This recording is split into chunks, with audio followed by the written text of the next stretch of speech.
morning, everybody. What are you struggling with today?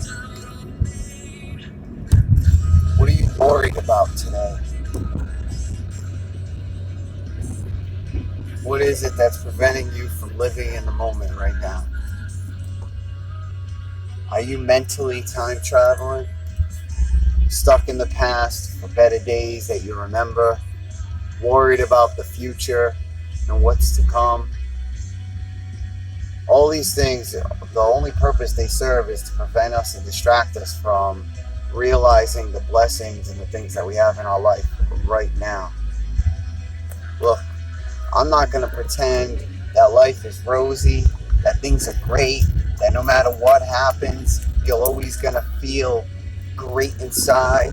Life is always going to work out the way you want it to, because that's a lie. It's not.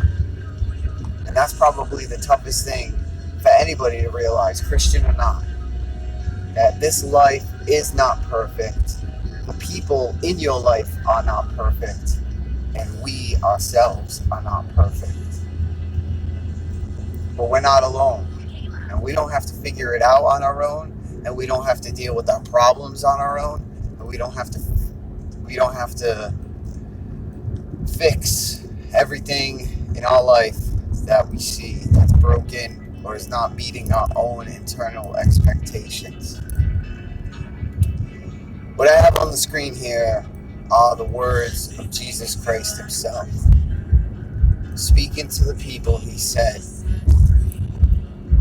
"Are not 5 sparrows sold for 2 cents?" In other words, a bird, at that time, he's talking about sparrows, they're so plentiful, it only costs 2 cents to buy 5 of them. Yet not one of them is forgotten before God.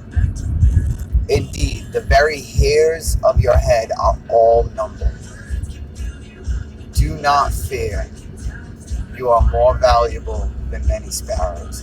What Jesus is saying right there is that to us, a bird, in this case, a sparrow, is so plentiful, it's not really of any material value because they're everywhere.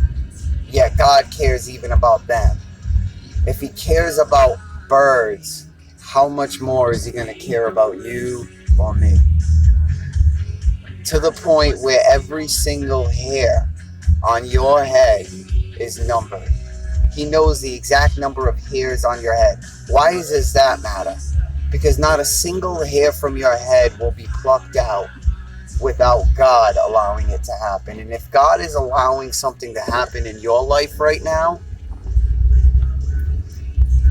you can be confident to know that there is a purpose for it. You may not know what that purpose is. You may not ever know what that purpose is, in this life at least. But I can guarantee you that if you place your trust and your hope in Jesus Christ, in the God that made the very life that you're living right now, the God that knew you before you were even born,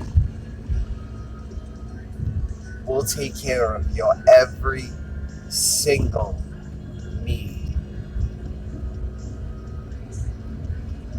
If I were to tell you things that I were struggling with now, or have struggled with in the past,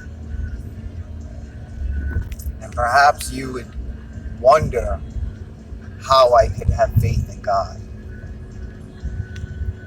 And it's not despite those issues that I still believe in God. It's because of those issues and those challenges that I believe in him, because I've seen his hand in my own life get me through and give me exactly what I need. Not always what I want, but exactly what I need when I need it. You don't go food shopping and buy your food for the entire year or for your entire life.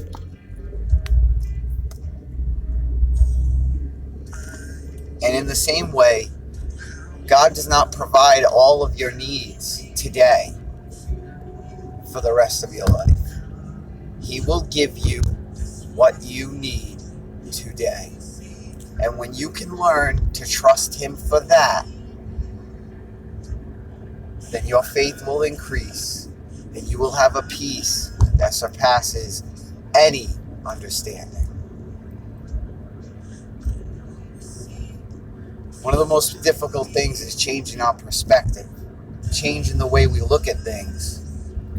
We're bombarded in the media by our friends and family and by our own internal emotions and preconceived ideas of how life should be, what success is, and what a good life is.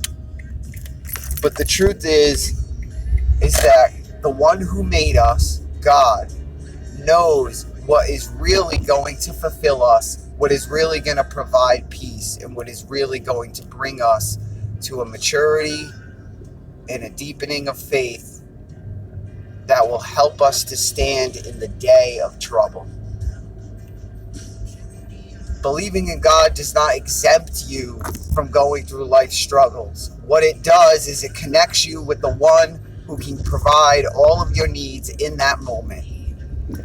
The one who loves you, the one who literally sent His Son to die. We hear it so often. Christians and non-Christians hear all too often, oh, Jesus, yeah, he died on the cross for my sins. Okay, well, what is that? Okay, well, once you hear something for so long, you become desensitized to the idea of what exactly that means. He literally suffered, bled out, and died so that you could receive a redemption and a closeness with God, not just eternal life in heaven, but in an abundance of life today. And I say to you, everyone who confesses me before men, the Son of Man will confess him also before the angels of God. Speak out your faith. Live out your faith today. And if you're not there yet, then go to God and ask Him to increase your faith. Ask Him to open your heart to His truth. What do you have to lose? If God is really there, then He can hear you. And if He's all He says He is, then He knows every part of you inside and out, and will speak to you in a way that there will be no doubt in your heart or mind that He is real. Trust in Him, confess your faith, and you have someone in heaven, Jesus Christ, pleading your case before God. Even if you don't know what it is you need, He does, and He will provide it. Hold on. Don't let go. Don't give up. Just trust and look up to God. God bless.